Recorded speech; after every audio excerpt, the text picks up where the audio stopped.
ನೋಡಿ ಇದು Activa electric QC1. Customer ಹೇಳಿದ್ದಾರೆ ಬ್ಯಾಟ್ರಿ ಚಾರ್ಜ್ ಆಗ್ತಾ ಇಲ್ಲ ಅಂತ ಹೇಳ್ಬಿಟ್ಟು ಕಂಪ್ಲೇಂಟ್ ಮಾಡಿದ್ದಾರೆ. ನೋಡಿ ಇವಾಗ ಕೀ ಆನ್ ಮಾಡಿದ್ದೀನಿ. ಜಸ್ಟ್ 75 ಕಿಲೋಮೀಟ್ರ್ ಓಡಿದೆ. ಓಕೆನಾ, ಇವಾಗ ಕೀ ಆಫ್ ಮಾಡಿಬಿಟ್ಟು ಇದು ಕನೆಕ್ಷನ್ ರಿಮೂವ್ ಮಾಡೋಣ.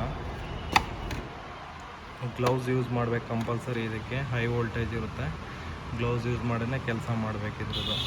ಮತ್ತು ಇನ್ನೂ ಒಂದೇನಂತ ಹೇಳಿದ್ರೆ, ಇದು ನಾನು ಎಲ್ಲ ಓಪನ್ ಮಾಡಿ ಚೆಕ್ ಮಾಡಿದೆ, ಬಟ್ ಇದು ಕಾಣಿಸ್ತಾ ಇರಲಿಲ್ಲ. ಇದು ನೋಡಿ, ಕಾಣಿಸ್ತಾನೆ ಇರಲಿಲ್ಲ. ಇದು ಈ ಥರ ಇತ್ತು. ನೀಟಾಗಿ ಓಪನ್ ಮಾಡಿ ಚೆಕ್ ಮಾಡಿದ್ರೆ ಜಸ್ಟ್ ಒಂದೇ ಒಂದು ವೈರ್ ಕಟ್ ಮಾಡಿದೆ ಇದು, ಅದರಿಂದ ಚಾರ್ಜಿಂಗ್ ಆಗ್ತಾಯಿಲ್ಲ. ಇದು ಸ್ವಲ್ಪ ಈ ಮಳೆ ಟೈಮ್ನಲ್ಲಿ ಮತ್ತು ಇದ್ರ ಟೈಮ್ನಲ್ಲಿ ನೋಡ್ಬಿಟ್ಟು ಇದು ಮಾಡಬೇಕಾಗುತ್ತೆ. ಗಾಡಿಗಳನ್ನ ನೀಟಾಗಿ ಇಟ್ಕೋಬೇಕಾಗುತ್ತೆ. ಈ ರ್ಯಾಟ್ ಸ್ಪ್ರೇ ಮತ್ತು ಇವೆಲ್ಲ ಬರುತ್ತಲ್ಲ, ಲೈಟಾಗಿ ಹೊಡೆದ್ಬಿಟ್ಟು ಅಲ್ಲೆಲ್ಲನೂ ಇಟ್ಕೊಂಡು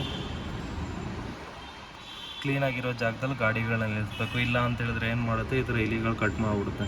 ಇವಾಗ ನೋಡಿ, ಕಂಪ್ಲೀಟ್ ಇದು ಒಂದು ವೈರ್ ಕಟ್ ಮಾಡಿರೋದ್ರಿಂದ ಕಂಪ್ಲೀಟ್ ವೈರಿಂಗ್ ಕಿಟ್ಟೇ ಚೇಂಜ್ ಮಾಡಬೇಕು. 8,500 9,500 ಆಗುತ್ತೆ. ಇನ್ಸೂರೆನ್ಸ್ ಕ್ಲೈಮ್ ಮಾಡ್ಕೋಬೇಕಿಲ್ಲ ಅಂತ ಹೇಳಿದ್ರೆ. ಬೇರೆ ಕಡೆ ಎಲ್ಲ ಇನ್ಸೂರೆನ್ಸ್ ಕ್ಲೈಮ್ ಆಗೋಲ್ಲ ಅಂತ ಹೇಳ್ತಾರೆ, ಬಟ್ ನೀವು ಕಂಪ್ನಿಯವ್ರ ಹತ್ರ ಮಾತಾಡ್ಬಿಟ್ಟು ಇನ್ಸೂರೆನ್ಸ್ ಕ್ಲೈಮ್ ಮಾಡ್ಬೋದು, ಕ್ಲೈಮ್ ಆಗುತ್ತೆ.